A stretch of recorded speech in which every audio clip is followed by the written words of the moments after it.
যাও যাও যাও।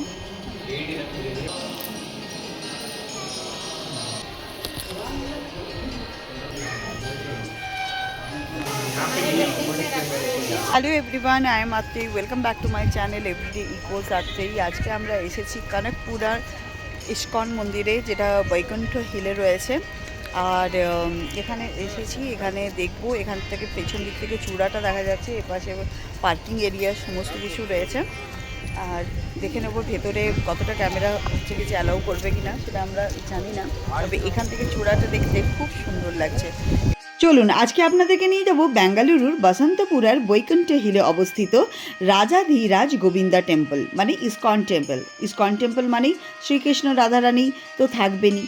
পাহাড়ের উপরে অবস্থিত এই মন্দিরটি শুধু ধর্মীয় দিক থেকেই নয়, এর স্থাপত্য, পরিবেশ এবং চারপাশে সুন্দর সিটি ভিউ অত্যন্ত আকর্ষণীয়। এখানে হিউজ পার্কিং রয়েছে। আর কিছুদিন আগেই রথযাত্রা গিয়েছে, এই দেখুন এখানে রথগুলো সাজিয়ে রাখা রয়েছে।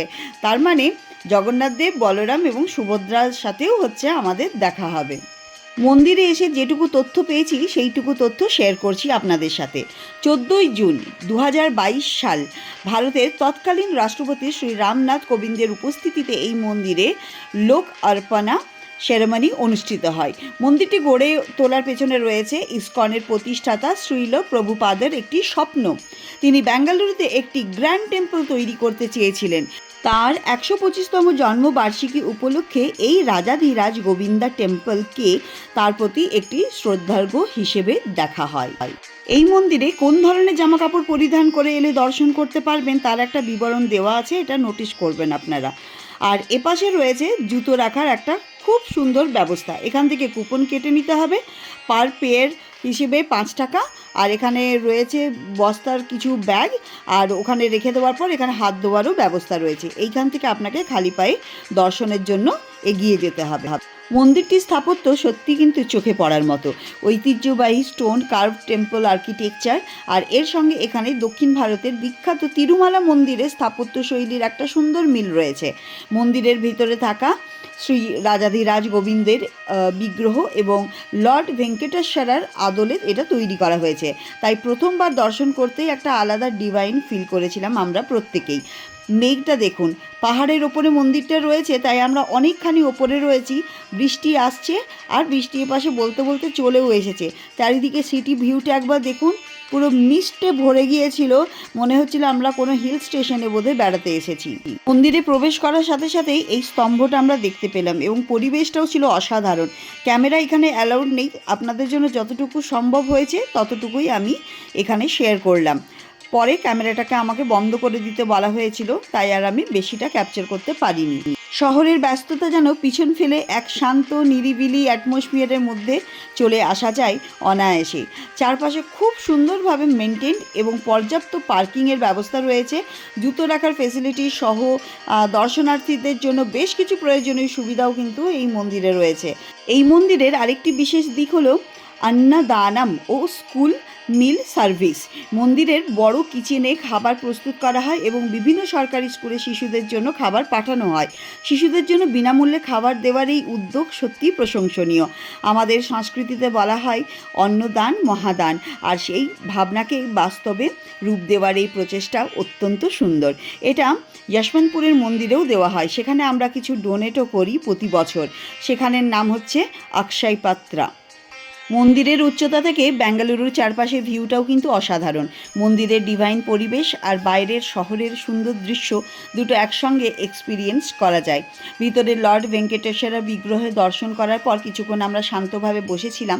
সত্যি কথা বলতে মনটা একেবারে শান্ত হয়ে গিয়েছিল। যতটুকু সম্ভব আমি ভিডিও করে আপনাদেরকে ব্লগের মাধ্যমে দেখালাম। সব জায়গায় এখানে ভিডিওগ্রাফি ফটোগ্রাফি কিন্তু অ্যালাউ ছিল না। এখানে একটি মেডিটেশন রুমও রয়েছে, যেখানে বসে মন্ত্র আপনি চ্যান্টিং করতে পারবেন, মেডিটেশন করতে পারবেন। তাই শুধু দর্শন নয়, নিজের সঙ্গে কিছুটা সময় কাটানোর জন্য এই জায়গাটা কিন্তু বেশ সুন্দর। মোটামুটি আমাদের ঠাকুর দর্শন করা হয়ে গেছে। আর ইস্কনের এই বৈকুণ্ঠ হিলের প্রজেক্টের আশেপাশে কিছু ডেভেলপমেন্ট এবং কনস্ট্রাকশনও চলছে। আগামী দিনে এই পুরো এলাকাটা বেঙ্গালুরুর একটা উল্লেখযোগ্য অন্যতম স্পিরিচুয়াল ডেস্টিনেশন হয়ে উঠবে বলেই আমাদের মনে হয়েছে। এই পাশে মার্কেটিং এরিয়া ছিল, যেখানে আপনি অনেক কিছু জিনিস পেয়ে যাবেন। একদিকে বই, শ্রীমদ্ ভগবদ্ গীতা, কিছু ফটোজ, আর যেগুলো ফ্রেম করে রাখা আছে রাধা মাধবের, ধূপ ধুনো থেকে সমস্ত কিছু। আর এপাশে কিছু স্ন্যাক্স, যেগুলো মহাপ্রসাদ হিসেবেই বিক্রি হচ্ছিল। আর আমরাও এখান থেকে কিছু মহাপ্রসাদ নিয়েছিলাম, কিছু স্ন্যাক্স নিয়েছিলাম, আর ধূপ নিয়েছি, ধুনো নিয়েছি, যাবতীয় যা যা জিনিস টুকটাক পাওয়া যায় মোটামুটি আমরা নিয়েছি। খাজা নিয়েছি, খাজা খেতে আমরা সবাই খুব ভালোবাসি। সব মিলিয়ে এই ইস্কনের বৈকুণ্ঠ হিলের রাজাধিরাজ টেম্পল আমার কাছে শুধুমাত্র একটা মন্দিরই নয়, জানেন, এটা একটা ভক্তি, স্থাপত্য, সেবা, শান্তি এবং প্রকৃতির এক সুন্দর সমন্বয়। আর এই পাশে চলে এলাম খাওয়া দাওয়ার জায়গাটা। এখানে কিছু বেকিং আইটেম আপনারা দেখতে পাবেন, সবই কিন্তু ভেজ।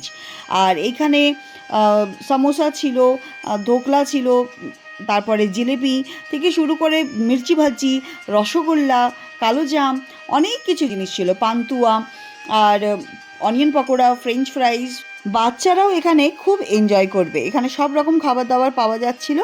আর একপাশে তো ফুচকা, চাট, এই জিনিসগুলোও পাওয়া যাচ্ছিল, যার ফলে বড় থেকে ছোট কারোরই কোনো অসুবিধা হবে না। আমরাও এরকম কিছু খাবার দাবার নিয়ে নিয়েছিলাম, কেন কি এত বড় মন্দির আর এত সিঁড়ি রয়েছে, ওঠানামা করতে সত্যি কথা বলতে খিদে পেয়ে গিয়েছিল। তাই আমরাও সবাই মিলে কিছু কিছু খাবার খেলাম। আর তারপরে এখানে মহাপ্রসাদ, এই মহাপ্রসাদ যতক্ষণ মন্দির খোলা থাকে ততক্ষণ হচ্ছে ওনারা সেবা দেন। এই যে খিচুড়িটা খেতে অমৃত লেগেছিল, অমৃত। আর যে যতটা পারবে ততটাই খেতে পারো, যতবার যাবে ততবার ওনারা দেবেন, তবে হাতটা ধুয়ে যেতে হবে। আমরা নিচে ওখানে বসার ব্যবস্থা ছিল, সেখানে বসে আমরা মহাভোগ অন্ন গ্রহণ করেছিলাম।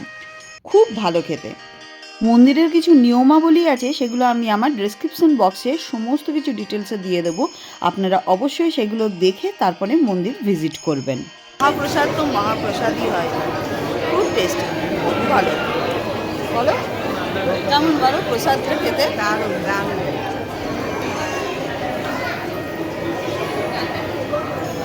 এই দেখুন আরও কত মহাপ্রসাদ ভক্তদের জন্য তৈরি করে রেডি করা আছে, দেখেছেন? চলুন, এবার আমাদের খাওয়া দাওয়া হয়ে যাওয়ার পর এখান থেকে জুতোগুলো কালেক্ট করে নিলাম। আর ওপর থেকে নিচটা কি সুন্দর লাগছে দেখুন, আর চারিপাশটা কত ভালো লাগছে দেখুন। আপনারাও যদি ব্যাঙ্গালোরে থাকেন আর ফ্যামিলি বা ফ্রেন্ডসদের সঙ্গে, একদিন অবশ্যই এখানে এসে ঘুরে যেতে পারেন। কিছুক্ষণ মন্দিরে বসুন, প্রভুর দর্শন করুন, চারপাশের ভিউ উপভোগ করুন এবং নিজের মনকে একটু শান্তি দিন। আর হরে কৃষ্ণ মহামন্ত্র জপ করুন, খুব ভালো লাগবে। আমরা যখন থেকে ক্যাম্পাসে ঢুকেছি তখন থেকেই এই মন্ত্রটা চ্যান্টিং হচ্ছে। আর আপনি যতক্ষণ না বাইরে বেরোবেন ক্যাম্পাস থেকে ততক্ষণ পর্যন্ত আপনার কানে আপনি শুনতে পারবেন। প্রভুর কাছে আজ শুধু একটাই প্রার্থনা, আমাদের পরিবার, আপনাদের পরিবার এবং পৃথিবীর প্রতিটা মানুষ যেন সুস্থ থাকে, ভালো থাকে, এইটুকুই চাই। চলুন, এরপরে আমরা বেরিয়ে গেলাম বাড়ির উদ্দেশ্যে। বাড়ি পৌঁছতেও 1.5 ঘন্টা সময় লাগবে। আর আজকের এই ব্লগটা এখানেই শেষ করছি। আবার দেখা হবে নতুন কোনো সুন্দর জায়গা, নতুন কোনো গল্প নিয়ে আসবো খুব তাড়াতাড়ি। আর ব্লগটা ভালো লাগলে একটা লাইক, শেয়ার, সাবস্ক্রাইব করে দেবেন। টাটা, bye bye, thank you so much.